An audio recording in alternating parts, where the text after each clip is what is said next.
Hi, I'm Christy Vogel with Sounding Joy, and we are at Seminole Heights Elementary School in Tampa, Florida. The last time I was here was in the late 1970s with my mom. We had been referred to Seminole Heights Elementary to a hearing specialist after I failed my hearing test at Progress Village School. It was here that I met with a hearing specialist and we did additional testing in a soundproof booth. Now this soundproof booth also had a little window in it. So the test this time around was repeating words that the hearing specialist would say. Words like hamburger, hot dog, cheeseburger. So the first time around, I did a great job. I repeated every word almost perfectly. The second time around, I could no longer hear the words. And I couldn't understand why. And in the mind of an 11-year-old, I thought that the hearing specialist must have just turned down the volume to make me fail. That's not what happened. What we found out happened was the hearing specialist on the second time around put a little piece of paper in front of her mouth. So I could no longer see her lips and I could no longer repeat those words. So we figured out that I had taught myself how to read lips without even realizing it. And it was for that reason that when I couldn't see the lips, I could no longer hear the words that were being said. So it might be a little emotional inside. This is the first time back. I brought my Kleenex just in case, but it'll be happy memories as well.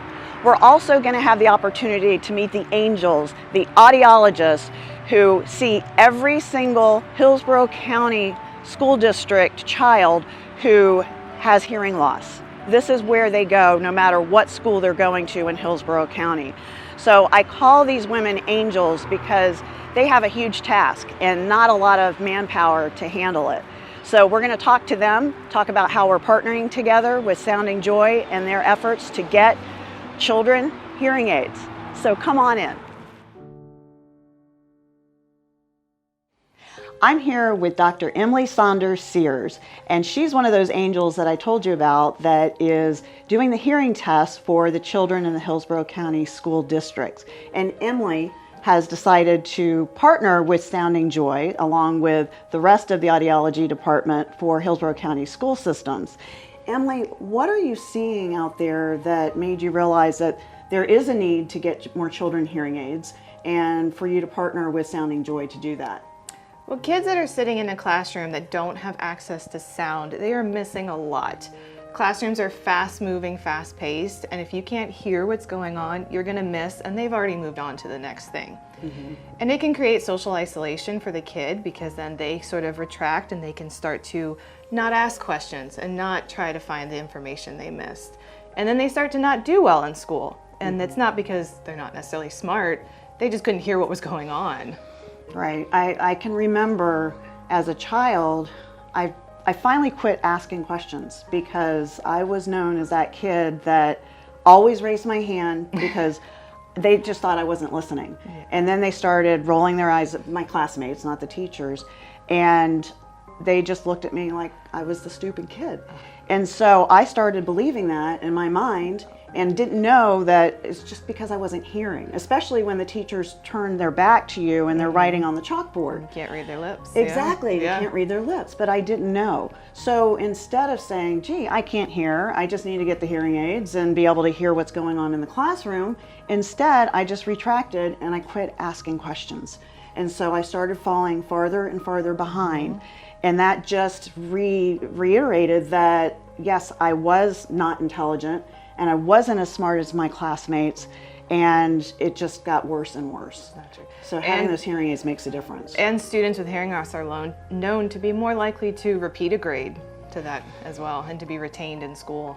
Yeah, absolutely, absolutely. Well, thank you so much, and we're so excited about this partnership. Us too, so yes. Thank you very much. We're so excited to be getting these kids these hearing aids. Hi, I'm Sarah Connolly, and I am honored to serve as the provider liaison on the board of directors for Sounding Joy.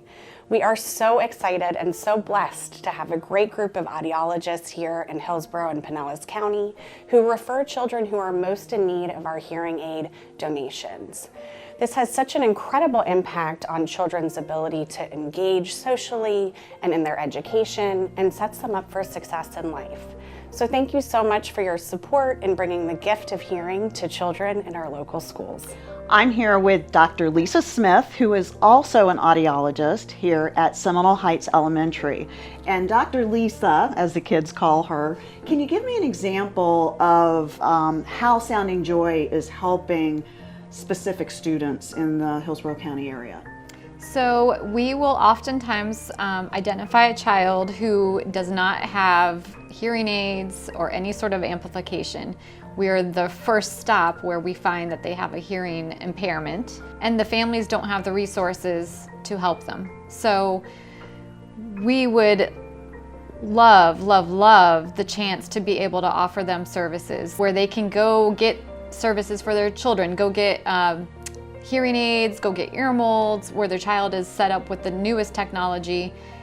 They can start wearing it at home, they can wear it at school, and then we can, of course, put our piece of equipment onto their personal hearing aids so that they can hear their teacher better in school. And we have had families go through this process before, and they are just so grateful. They treat the hearing aids like pure treasure, which they are, and they couldn't be more grateful for the help that they're getting for their children. And without this help, I don't know what would happen. The children would be sitting there really pretty much just clueless in class, and at home they would be just in their own world and not interacting with anyone socially. So this will be a wonderful opportunity for them. Oh, fantastic. And to your point about the hearing aids at school and the hearing aids at home, there are some children that are fitted with hearing aids that they only keep at school, and they have to give them back at the end of the day when they go home. So they've been hearing all day long, and then they have the bus ride home where they're not hearing. They go home, they're not hearing their family. So we want to make sure that all of these children have their very own treasure, I love how you said treasure, of hearing aids, so that they are their own and they're always hearing. And so they're able to wear those as soon as they wake up in the morning. It's the first thing that goes in their ears, even before they go to the bathroom, and it's the last thing that comes out right after they say their prayers at night. So that's what we're working towards. So thank you so much for explaining that so eloquently and for helping all of these kids be able to have a better life by having their hearing aids. And thank you. So we're gonna walk to the Soundproof Booth right now. It's the first time I've been back to the booth since the late 1970s, and where I was first told that yes, I am hearing impaired, and we figured out that I taught myself to read lips. So a little scary, but joy at the end for sure. So, wow. So I remember the hearing specialist was sitting right here, and this is the window where she was able to see me speaking, but I was also able to see her speaking because I was seated inside. I'm back in the booth. I was seated here with the headphones on, and I was able to see the hearing specialist through the window.